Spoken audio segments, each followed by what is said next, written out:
আসসালামু আলাইকুম। যারা দিন রান্নাঘরের পেজ থেকে আপনাদেরকে স্বাগত। আজকে আপনাদের জন্য নিয়ে আসছি ডিম, আলু, টমেটো দিয়ে ঝোল। তো ডিম আমি সিদ্ধ করে রান্না করবো না, আজকে আমি ভাজি করে 3টা ডিম নিয়েছি, ভাজি করে রান্না করবো। বাড়ির সদস্য অনেক, ডিম 3টা, তাই বলে কি কেউ খাবো না? সবাই খাবো ইনশাল্লাহ। ওই জন্য পেঁয়াজ দিয়ে কাঁচামরিচ দিয়ে ভাজি করে নিয়ে করে নেবো ইনশাল্লাহ, সবার ইনশাল্লাহ হয়ে যাবে। তো এরপরে আমি ডিম ভাজি করে নিচ্ছি।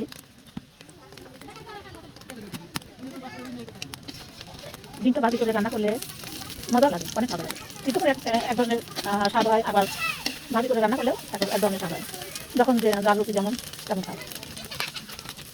তো এখন আমি ভাজি করে রান্না করবো,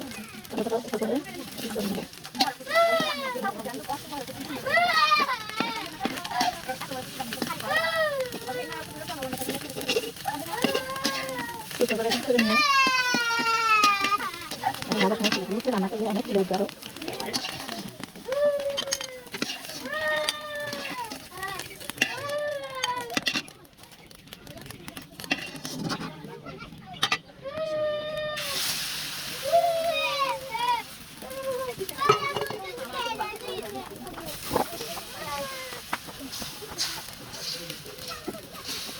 কি বলবো, পরিবার সংসার সবভাবে মানিয়ে নিতে হয়। 3টা ডিম দিয়ে ইনশাল্লাহ আপনাদের পরিবারের সদস্য সবার ইনশাল্লাহ হয়ে যাবে। একটু সরকারি কাজ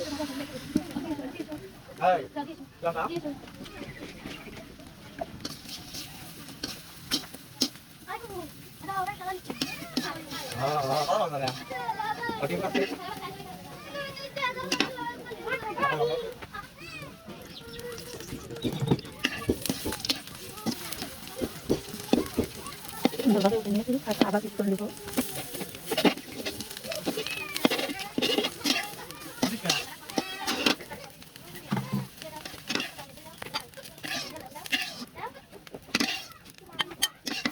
দেখুন কতগুলো পিস হলো, তাহলে এখন আপনার জন্য তনাশি হয়ে যাবে ইনশাল্লাহ।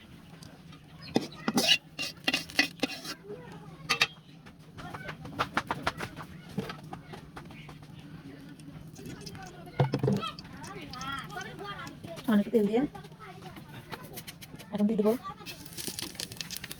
জিরা ফোড়ন, 2 তেজপাতা, আবার এখন সব পরিমাণ মতো আপনাদের মিশিয়ে নিয়েছি মশলাটা কষিয়ে।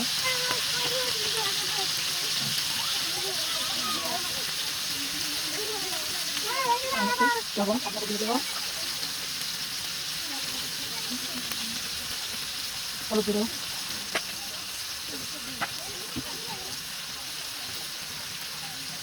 মরিচ গুঁড়ো, আর একটু ধনিয়া দেবো। মশলাটা ভালো হয়ে গেলে কষিয়ে নেবো। মশলা কষানোর ভিতরে দিব টমেটো দিয়ে দেবো।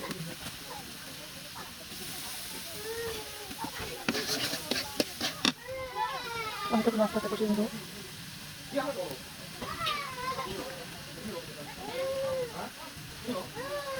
কাঁচা লঙ্কা দিয়ে কষিয়ে নেবো।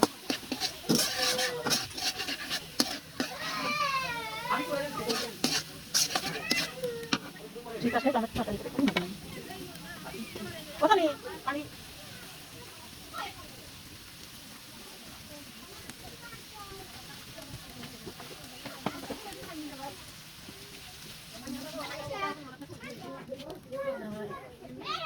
সামান্য একটু পানি দিয়ে নাড়াচাড়া করে ঢাকনা দিয়ে ঢেকে দেবো।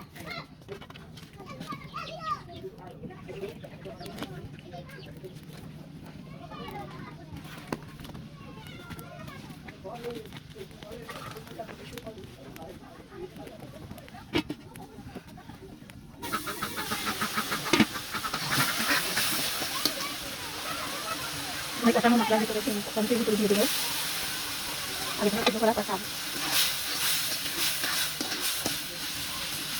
আলু দিয়ে আবার কষিয়ে দেবো।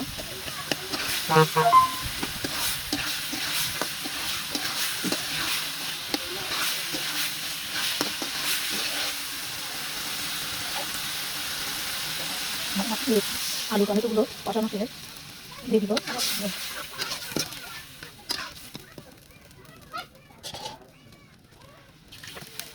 কত সুন্দর একটা কালার আসছে, দেখতে কত সুন্দর। এটা ইনশাল্লাহ মজা হবে আশা করি।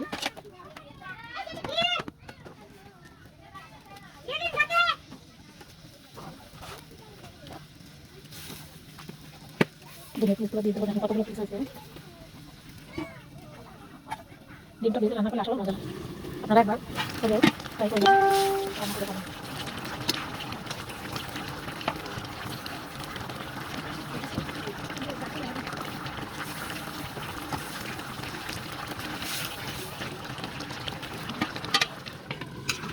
লবণ কম হয়েছিল তাই লবণ দিয়ে দিলাম।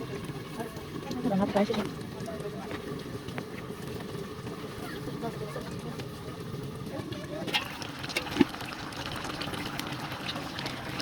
মশলাটা প্রায় কমপ্লিট, নামিয়ে নেব।